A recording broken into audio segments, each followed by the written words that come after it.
Morning students, मैं इस्माइल से Prabha Ismail class में आपका स्वागत करती हूँ। बच्चों, आज के वीडियो में हम पार्ट 2 भूमि, मृदा, जल, प्राकृतिक वनस्पति और वन्य जीव संसाधन के बारे में अध्ययन करेंगे। बच्चों, यहाँ देखिए आप, तंजानिया जो कि अफ्रीका में है, वहाँ एक छोटे से गांव में माम्बा नाम की एक बच्ची है जो कि सुबह उठकर पानी लेने के लिए बहुत दूर जाती है और अपनी माँ के साथ घर के कार्यों में भी माँ की मदद करती है और अपने भाइयों की बकरियों की देखभाल में भी मदद करती है। और उनका जो परिवार है वो एक छोटी झोंपड़ी में रहता है जिसके चारों ओर का भाग जो है वो चट्टानी भाग है। और मतलब जो भूमि है वो उनकी इतनी उपजाऊ नहीं है, उसमें वो सिर्फ मक्का और सेम ही उगा पाते हैं, वो भी उनको पूरे वर्ष भर के लिए पर्याप्त नहीं होता। इसी प्रकार आप देखिए यहाँ जो दूसरा उदाहरण है उसमें पीटर जो न्यूजीलैंड में रहता है, वहाँ भेड़ पालन प्रदेश के मध्यवर्ती भाग में रहता है वो, और उसका परिवार ऊन बनाने का कारखाना चलाता है।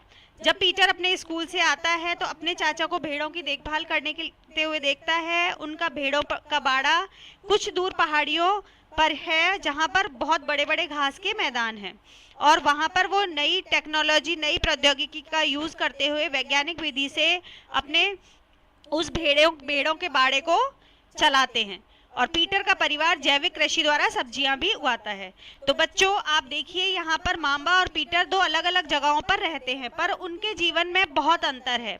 जो जीवन जीने का तरीका है वो दोनों का बहुत अलग है। माम्बा जो है उनका जीवन बहुत कठिन है और बहुत संघर्ष है उनके जीवन में। हर चीज़ को प्राप्त करने के लिए उन्हें बहुत मेहनत करनी पड़ती है, जबकि जो पीटर का जीवन है वो उनकी तुलना में बहुत आसान है और हर चीज़ की उपलब्धता उनके लिए सरल है।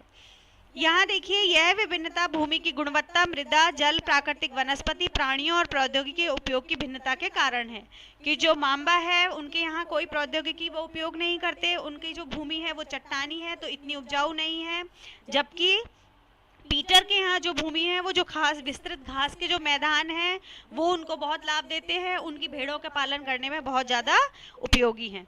इस प्रकार बच्चों, एक दूसरे से भिन्न होने का मुख्य कारण इस प्रकार के संसाधनों की उपलब्धता है।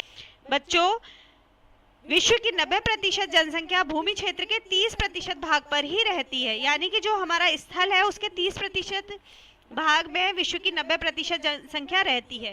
बाकी जो भूमि का 70% भाग है वो उसमें या तो बहुत कम जनसंख्या है या फिर बिल्कुल निर्जन है, कोई भी नहीं रहता है। अब हम प्रमुख संसाधन भूमि के बारे में समझेंगे। बच्चों, सभी महत्वपूर्ण प्राकृतिक संसाधनों में भूमि भी शामिल है। भूपृष्ठ के कुल क्षेत्रफल का लगभग 30% भाग भूमि है, और इस 30% भाग में भी सभी स्थान आवास योग्य या रहने योग्य नहीं है। भूमि और जलवायु के विभिन्न विभिन्न जो लक्षण होते हैं उनके कारण विश्व की विभिन्न भागों में जनसंख्या का जो वितरण है वो बहुत असमान है, यानी कि सभी भागों में समान रूप से लोग निवास नहीं करते। उसका कारण ये है कि जैसे ऊबड़ खाबड़ स्थलाकृति हुई, पर्वतों के तीव्र ढाल हुए, या जिन स्थानों पर बाढ़ का पानी इकट्ठा हो जाता है जिन्हें हम जलाक्रांत संभावित निम्न क्षेत्र कहते हैं, उनमें, और मरुस्थल क्षेत्र और जो सघन वन वाले क्षेत्र होते हैं इनमें लोग कम निवास करते हैं या बहुत विरल या बहुत दूरी पर निवास करते हैं। इसी प्रकार जो उर्वरक मैदान हुए और नदी घाटियों में कृषि के लिए उपयुक्त भूमि उपलब्ध होती है, इसलिए इन स्थानों पर लोग बहुत पास पास या सघन रूप से बसे हुए होते हैं। भूमि उपयोग। बच्चों, भूमि का उपयोग विभिन्न कार्यों के लिए किया जाता है, जैसे कि कृषि यानी कि खेती, वानिकी यानी कि वनों को लगाना, खनन, सड़कों और उद्योगों की स्थापना के लिए। साधारणतया इसे भूमि उपयोग कहते हैं। भूमि का उपयोग भौतिक कारकों द्वारा निर्धारित किया जाता है। भौतिक कारक मतलब कि स्थलाकृति, यानी कि जो भूमि है उसकी आकृति कैसी है, वहाँ की मिट्टी कैसी है, वहाँ की जलवायु कैसी है, और वहाँ पर खनिज पदार्थ उपलब्ध है या नहीं, या वहाँ पर जल उपलब्ध है या नहीं। इन सभी चीज़ों पर भूमि का उपयोग निर्भर करता है। यहाँ देखिए, मानवीय कारक जैसे कि जनसंख्या और प्रौद्योगिकी भी भूमि उपयोग प्रतिरूप के महत्वपूर्ण निर्धारक है। यानी कि किसी स्थान को विकसित करने के लिए अगर हमारे पास प्रौद्योगिकी है तो वहाँ पर लोग उस स्थान का उपयोग करेंगे या वहाँ रहना चाहेंगे। यदि कोई प्रौद्योगिकी उपलब्ध नहीं है तो वहाँ लोग रहना नहीं चाहेंगे। अब बच्चों, स्वामित्व के आधार पर भूमि को हम दो भागों में बांट सकते हैं, जैसे कि निजी भूमि यानी कि जो किसी व्यक्ति की खुद की होती है, जैसे कि आपका खुद का मकान, आपके खुद के खेत, इसे हम बोलते हैं निजी भूमि। इसी प्रकार जो दूसरा प्रकार है वो है सामुदायिक भूमि, यानी कि जिसका उपयोग पूरे समुदाय की आवश्यकताओं की पूर्ति के लिए किया जाता है, वो सामुदायिक भूमि कहलाती है। जैसे कि देखिए चारागाह होते हैं, वहाँ पर पूरे समुदाय के जो मवेशी या जानवर होते हैं वो चर सकते हैं। वहाँ से जो औषधियाँ या बूटियाँ प्राप्त होती है वो पूरे समुदाय के काम आती हैं। इस प्रकार की जो संपत्ति होती है या सामुदायिक भूमि होती है उसे साझा संपत्ति संसाधन भी कहते हैं। बच्चों, जैसा कि आप जानते हैं कि जनसंख्या जो है वो दिन पर प्रतिदिन बढ़ती जा रही है और उसके अनुसार मांग भी बढ़ती है, पर भूमि तो सीमित ही है, उसकी उपलब्धता तो सीमित है ना, वो थोड़ी बढ़ती रहेगी। तो स्थान के अनुसार भूमि की गुणवत्ता में अंतर होता है।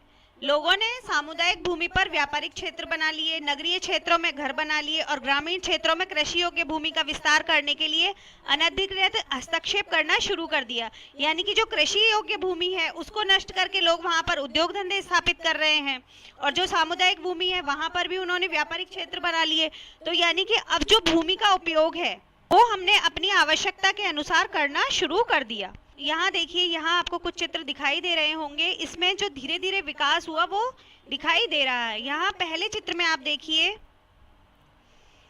खेत हैं और लोग पुरानी पद्धति से यहाँ पर खेती कर रहे हैं। दूसरे चित्र में देखिए यहाँ तकनीक विकसित हुई तो ट्रैक्टर आदि का उपयोग होने लगा। तीसरी तकनीक में देखिए कि ये जो खेत हैं इनको नष्ट करके यहाँ पर उद्योग रहने का कॉलोनियाँ स्थापित कर दी गई, मोटर गाड़ियां जो हैं वो विकसित हो गई। और चौथे चित्र में आप देखिए कि विकास हो चुका है, बहुत जो उद्योग धंधे हैं वो स्थापित हो गए हैं, मोटर गाड़ियां और बहुत अधिक जो वाहन है वो आपको इसमें दिखाई दे रहे होंगे। तो इस प्रकार समय के अनुसार भूमि के उपयोग में परिवर्तन हुआ है। अपनी आवश्यकताओं की पूर्ति के लिए हमने भूमि को विभिन्न प्रकार से उपयोग किया है। अब बच्चों, यहाँ बात आती है कि अगर इसी प्रकार भूमि का उपयोग होता रहा तो आने वाले समय में निवास के लिए भूमि जो है वो उपलब्ध नहीं हो पाएगी। अतः हमें भूमि संसाधन का संरक्षण करने की आवश्यकता है। बढ़ती जनसंख्या तथा इसकी बढ़ती मांगों के कारण वन भूमि और कृषि योग्य भूमि का बड़े पैमाने पर विनाश हुआ है। इससे इस प्राकृतिक संसाधन के समाप्त होने का डर है। इसलिए विनाश की वर्तमान दर को अवश्य ही रोकना चाहिए। वनरोपण, भूमि उद्धार, रासायनिक कीटनाशकों और उर्वरकों के विनियमित उपयोग तथा अतिचारण पर रोक आदि भूमि संरक्षण के लिए प्रयुक्त कुछ सामान्य तरीके हैं। बच्चों, इसका मतलब है कि वन लगाने से और कीटनाशक और रासायनिक कीटनाशकों का और उर्वरकों का एक नियमित या एक सीमित मात्रा में उपयोग करने से हम भूमि संरक्षण कर सकते हैं।